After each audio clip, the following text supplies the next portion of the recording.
Welcome to Home and Away, a Tottenham Hotspur podcast hosted by myself, Graham Spice, and Glen Cowie, where we talk about all things Tottenham Hotspur from both the match attending and international supporters' view. This episode will look back at the Brentford match of the weekend, and we'll also look forward to the Charlton match tonight in the League Cup, and then further ahead to the weekend where we play Newcastle on Saturday. And then we'll also look at a roundup of the transfer news. A lot to get into.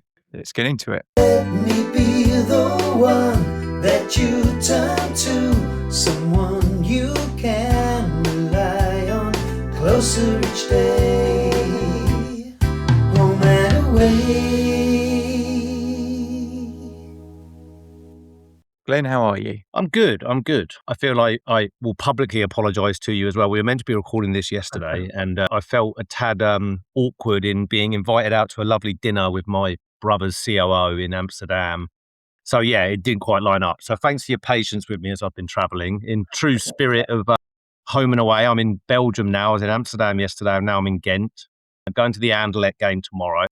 But yes, I'm well. It's still very much summer here in Belgium. It's been very hot today. How are you, mate? You going well? Yeah, I'm all right. Not too bad. It's been a busy week. A lot going on. I've got a short week. I've got Friday and it's obviously Monday's a bank holiday here, so I've got that and Tuesday off. So I'm off for 5 days. So that'd be nice. But it also means that suddenly realised that I've got a load of work that I need to get done. I've got very few days left to do it in. So it's been a bit of a stressful week from that front, but all good. No, indeed. Although Saturday didn't do a lot for my nerves, to be honest. Well, obviously I was, can I say, fortunate enough? I guess it was an interesting day for me because I was there. I was very much in amongst the Brentford fans. A shout out to Brentford and their fans. It became apparent quite quickly that I wasn't a Brentford fan, but they welcomed me with open arms. You were not in any immediate danger. I wasn't in immediate danger. I was very much welcomed. And then even to the point, shout out to a mate of a mate who sorted the ticket, and he insisted on the bus was cancelled for me to get to the station, and he insisted on him paying for an Uber. Just really kind, nice people. That's nice. So yeah, it was a weird thing for me because I actually had a pretty good day aside from the football. Yeah.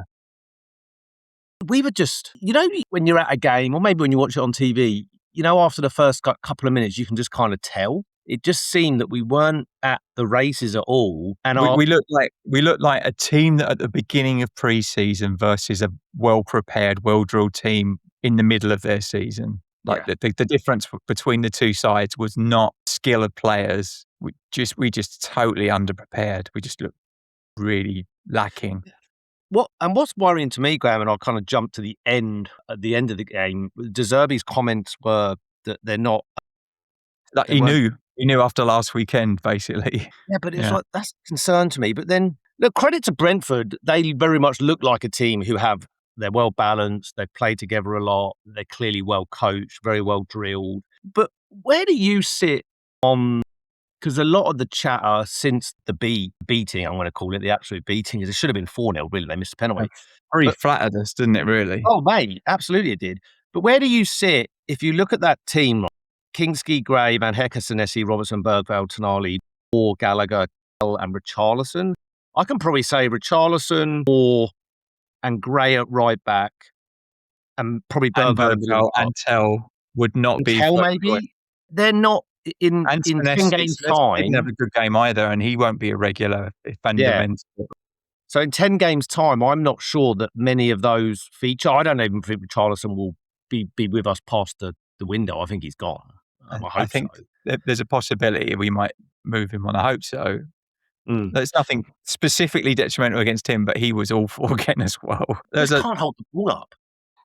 Well, he spends more time on the floor as well, doesn't he? Lying down, trying to win speculative free kicks, and in most cases, it's obvious what he's doing. And I think the refs are kind of wise to him, aren't they? It doesn't help. Yeah, well, one of them when he kind of wouldn't stay on his feet, it ended up leading to one of the goals, didn't it? Yeah, just very, very poor. Like you were actually a little more in the camp, I would say, of you were concerned we weren't ready when we recorded last week. Yeah. But I think your fears were kind of confirmed. Like we didn't look like a team that's ready, and that's no, we do. They look like 11 players never play together, and that's probably because for the majority, I don't think any of those 11 players have played together for 90 minutes since last season. the new players didn't. It wasn't. I can't think of anyone who really. Tonali didn't have a good game.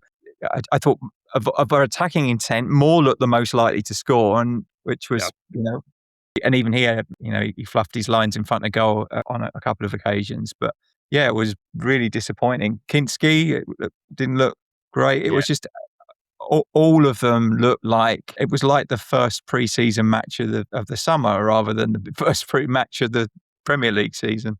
Yeah, it was quite disappointing. Yeah, very, very concerning, quite disappointing. And I had us down to at least get a point, but the fact of the matter is, it's almost like I wouldn't, if we'd lost that 2-1 or 3-2 and actually had a proper go, but we just rolled over.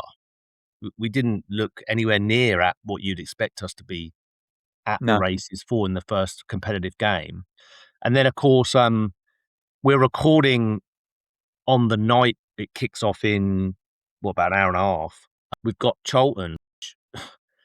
It's not an ideal opponent. It's a London club. They're no mugs. Yeah. Decent it's a London team. club.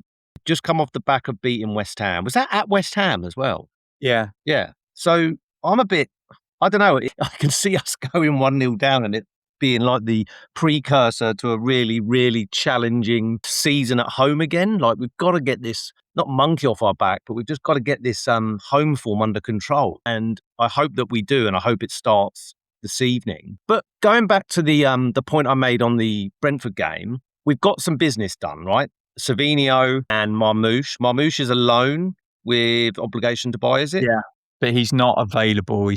I think their contract will be signed tomorrow. So he should be ready for the weekend, but then without any preparation with the team again, it's like, I'm not sure how effective he'll be against Newcastle. Maybe he's on the bench, who knows? Do you think we're overpaying? For him, I don't think so. Probably about right for him. I think Savio is probably a bit overcooked, to be honest. But then you've got other deals like Delap going to Forest for 20 million more than what Chelsea paid for him, and he hasn't been amazing. No, I can't understand that one for you. I just feel like there's something weird going on with Chelsea's business, right? Most of the players, is it because he's on a long contract? He's on an 8-year contract, something stupid? But most likely, yeah. It's almost like the teams that are buying them are buying out their ridiculous salaries as well. It's very weird, isn't it? Yeah. Also, I see other stories that his salary's gone up again. He's gone from like 14 to 125 to like 200 or something. I talk about falling uphill. He's like, yeah. And I mean, I've got to get the name right. He's not Savio. Is it Savio he wants to go by? Is that his real name or something? I don't know how it works, but he had Savio on his shirt.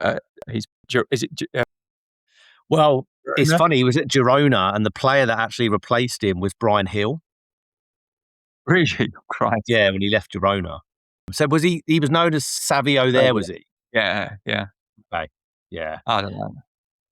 Very weird. It's an interesting one. But can he play this evening? Is he registered? Okay. So you'd expect that we would see him, right? You would at least hope we would. Yeah, I hope so. I mean, we're recording this. But we need some attacking intent, don't we? We need something. Yeah. And I feel like if Charlton come out and have a low block, we're going to need to work really hard to break them down. Yeah.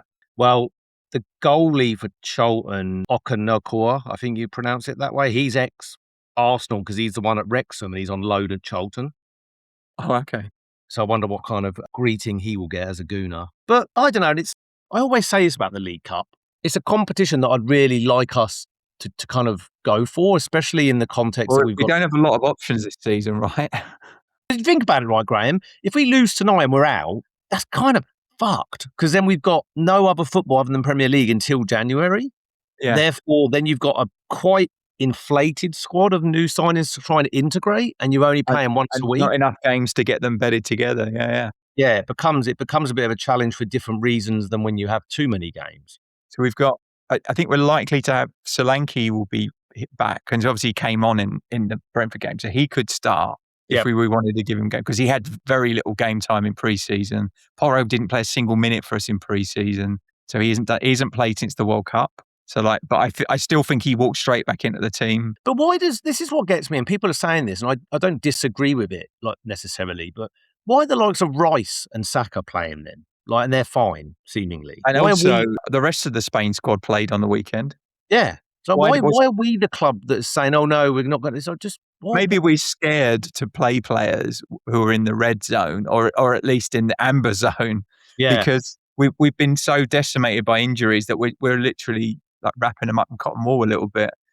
Yeah. Like Van der Ven's back as well. So I'm assuming he probably starts tonight as well. Because again, he didn't play that much pre-season either. He didn't. And Did he play any? I'm trying to think if he played any. was he in did he play in Sydney? I can't remember, because Holland, the Dutch went out quite quickly from the World Cup, didn't they? I'm not sure he went on the tour, did he? I think he's played in some of the home stuff. Maybe against Hoffenheim. Yeah, I think you're right. Yeah. So he's not played. And then, of course, now we've got, we go one step forward, two steps back. James Maddison again. Totally unrelated shoulder issue. Yeah, but it's just, I think that's more important. Rather than another winger, I think that's a more important role, because Zabi's not going to be back for a while. Yep. He's now, it looks like it could be 3 months he could be out for. James Maddison, 3 months? Yeah. Yeah. And there's no way we can rely on Gallagher playing in that role. He couldn't break down a camping chair. I don't know. But hold on, is Maddison actually meant to be our club captain? No, Van der Ven. Sorry, it's Van der Ven, isn't it? And then it's Maddison. He's one of the. This was the other thing, that the announcement of all of the, the leadership group, or the captains as he called them, and only one of the 5 actually started to match on the weekend, and it was Archie Gray, who became our youngest ever captain, younger than Steve Perryman. Indeed, he certainly did. I was really pleased for him, but he did not have a good game, and I felt like he looked anxious coming on the pitch even at the start of the match. I think the weight of it kind of weighed on him a bit. Well, where my seats was right on in the first half, our right side, so I got a really good look at him, and he didn't have a good game at all. But not many of them did they? Do you know one thing I will say? I don't know if you picked this up on TV as much, but there were little spells where we actually had some decent patterns of play, and I kind of understood what we were trying to do. But it was so patchy, and it was so few and far between. And did Kelleher have to make a save? I don't remember. Yes, he did, because obviously Mikey Moore shot everything straight at him. Yeah. But he didn't exactly have to work too hard. It was almost like a back pass. Yeah. No, indeed. But it was not when the XG figure is my least favourite measure of a football team. Basically, we were woefully inadequate going forwards. Yeah. We didn't make any consequential chances apart from the ones that Archie Gray had, really. Pretty disappointing. Very. And then, so for the Charlton game, which is kicking off very, very shortly, strong team, I hope. Do you reckon he might play Dubravka, given how good of a pre-season he had? He did play well in the pre-season games I saw. There's a chance. Or maybe Kinsky needs a bit of confidence in goal after that. I don't know. It's difficult to know how he might do that. I mean, it's not like, I'm not sure Dubravka gets to play that much this season if he doesn't play in the League Cup. Because, and unless there's injury to Kinsky, then And the other story, I don't know if you saw in the news as well today, that apparently we've been offered Is it Emi Martinez? That's weird, isn't it? I suppose Vicario's gone. You've got Dubravka. So if you had Dubravka, Emi Martinez, and Kinsky, does that tell us that maybe Kinsky goes out on loan then? Because you wouldn't. Dubravka's proven Premier League, not a world-class keeper by any stretch, but proven. Yeah, there's no way Martinez comes to us unless he's going to be the number one. Right? Correct. And look, for what it's worth, if that came to pass, I'd be well happy with that. I think he's a great keeper. He's currently a better player, but he's not young, is he? No, he's well, I guess goalkeepers do play a little later. Yeah. I mean, you'd get probably 2 or 3 years out of him, and I don't think he would be paying top dollar for him. Yeah. Well, of course, got the he's 33. We've got the transfer window closes. When does it close? Tuesday, the 1st? Is it 11 p.m. or 5 p.m.? It's usually it's 5 or 7 or something. It's not it's like it's not. It used to be like the midnight. I used to like it was midnight, but now they've made it like I don't know why they changed it like that, but they did.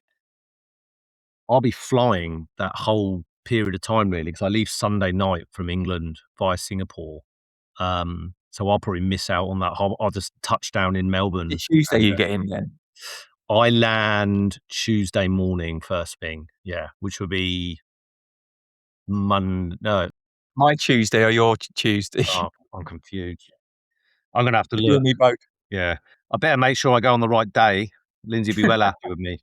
All right, so I depart Sunday night. Yeah, I land 10 to 9 in the morning on Tuesday, September 1st.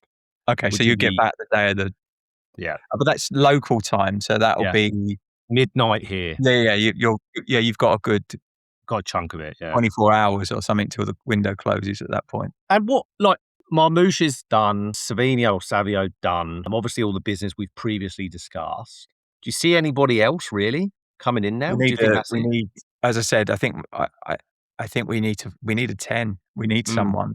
Even Unless if we get a loan, like a true loan until Zabi back. Grealish would be a really good choice for a season loan. As someone that said we've got some cover, but even he's had some injuries last season as well, didn't he? So I don't know whether if we take if you have 3 injured number 10s, do you get a full season out of one of them or a combination of the 3 of them? It's almost like you could see an argument for something like a Grealish or another loan, just short term even. You could do it until the January window. Yeah. Just get something done. And then Mikey Moore, he was going on loan to Germany, but now he started the first Premier League game. I think he will play tonight, maybe on the left, or maybe as a 10. Who knows? Yeah. But certainly, I think once we've got Marmoush and Savio, I'm going to have to pick one and stick with it, aren't I? Should we just call him Dave? Once that happens, then I think we can. We'll probably go out on loan because otherwise he's not going to get game time either, is he? And we've got Kulusevski to come back. We've got Kudus, who's close to being ready to come back. Odobert to come back in January, whenever it is. So we've got plenty of players that can play down that side, and I don't think he's going to get a look in this season. Yeah. Just before we move on to Newcastle, what's your prediction for the game tonight? I don't think it's going to be easy. I think I can see us conceding, especially how we defended. I think we'll win it, but I think it'll be like a tight, nervy 2-1 or something. I predicted 3-1. I think. Yeah, I can see them being optimistic about our ability to create chances, but I feel like we should have enough. London derby, they're not that far away. They will travel well. There'll be a big crowd, so could be a tricky game. Yeah, and you do wonder whether the spectre of our previous 2 seasons of home matches might weigh quite heavily on both the supporters and the players. Yeah. So no, it'd be interesting. I think 2-1, and then obviously looking ahead to Newcastle, it's always tricky, right? Because we don't know what's going to happen in tonight's game, and then how that impacts the Newcastle game. But what players are going to come out the back of that unscathed? Whether any of the other ones are going to come back? Whether the new signings will be available? There's a load of things to consider. The first thing I'll say about the Newcastle game is I'm very excited to go with you. Yes. First home game of the season. I think that'll be the first time I've done that in probably since 2005. Wow. Because I've obviously been away from England, and I don't usually come back in August. It's usually later into the season. So that'll be fun. We're actually having a bit of a day of it, aren't we? We're doing Barnet as well. Yes. And then I'm going to the Anderlecht game in Belgium tomorrow. So I'm certainly taking advantage of being in Europe and access to football. So it should be, let's hope for a really good result, but it should be going with yourself. There's a few others that I know that will be there, and I think you've met them as well. So no, it should be a really good day. I'm hoping for a good atmosphere because I've not been. So the last time, I went, which was with you, wasn't that awful? Was it? You came back from, it was 2-0 down. 2-2. Was that Ryan Mason? Was that like one of his many stints as manager? I think it was. No. Or was it Stellini or him? It definitely wasn't. Hadn't Stellini been given the elbow after the game before? Wasn't the game before the Newcastle game? Yeah, when we got absolutely murdered. Yeah. Well, and that's the other thing. Why I really do want us to perform well is because we've been pumped by then so many times. Yeah. Although Mind I will you, say they were decent on the weekend. they were. I was about to say that. I watched that with my uncle. If you remember last episode, I predicted them to go down. Yeah, yeah, and I had them as a dark horse to really struggle, but evidently they actually looked pretty good. I watched that with my uncle over in Reading, and they did look good. And Liverpool looked quite patchy, almost not too dissimilar to us in many regards. Yeah, they looked ill-prepared as well, didn't they? Yeah, I don't know. It's hard to predict, right? We don't know what's going to happen, but I think we'll beat Newcastle, and I think we'll beat them because the fans will be bang up for it, and I think we're going to make it a really good atmosphere for the players. And I hope De Zerbi plays a part in that too and gets us G'd up and gets them G'd up. That's why I think we'll win.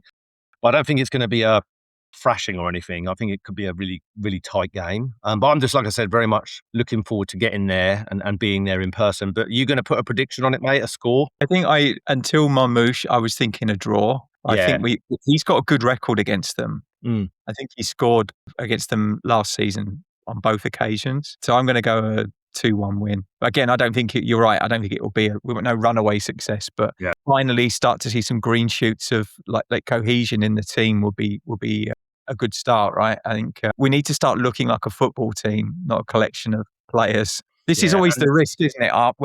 It's a bit like Liverpool last season. You make wholesale change that it takes a while to gel, which is why you really want to do that kind of business very early in pre-season, have more time for them to all play together.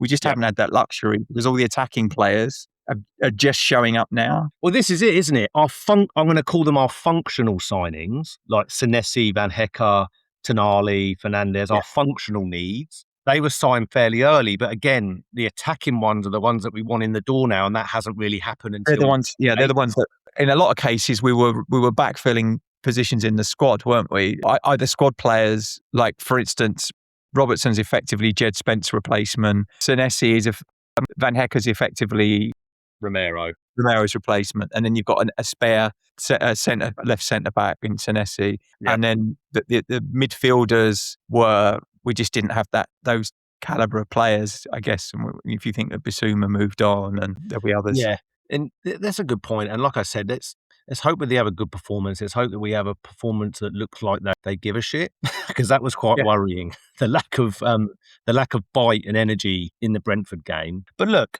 there's a lot going on around social media and various comments, and I think there's a bit of an overreaction. I think we just need to wait and see, because I think we're coming good.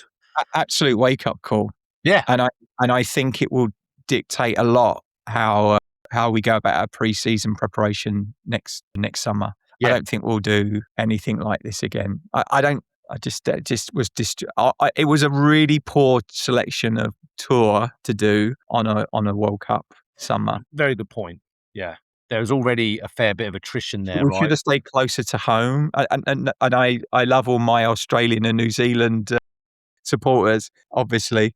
A lot of them are regular contributors, including yourself, to the podcast. But I think for the team, it was poor preparation. Yeah, in a summer with a lot of change, where we needed some stability around the team in order to help them prepare to spend less time on planes, more time on football pitches. Yeah.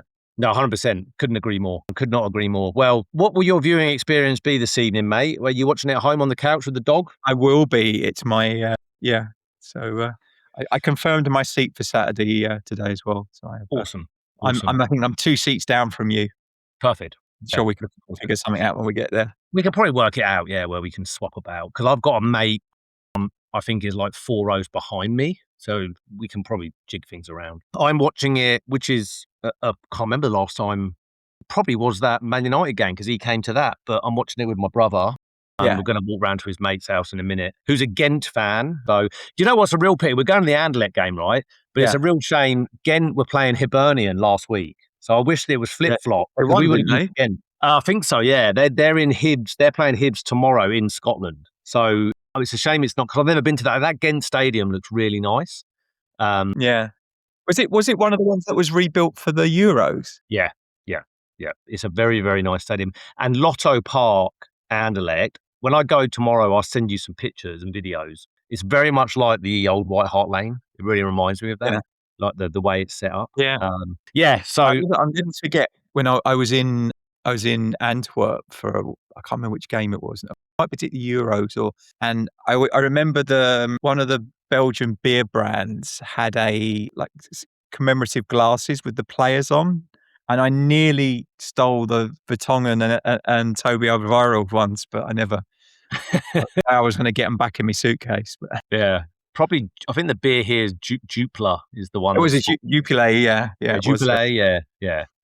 Well, yes, I've certainly participated in a bit too much for the Belgian beer, so I'm off it tonight.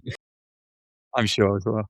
Yeah. No, Cool. indeed. Awesome. Well, look, nothing more from me to add other than really looking forward to this weekend, getting my football fix in, and as always from me, come on you Spurs. Yeah, thanks to everyone who's listened in. Please like and subscribe to the podcast to tickle the algorithm so we can get in front of more Spurs supporters. And to close us out, come on you Spurs. Let me be the one that you turn to, someone you can rely on, closer each day.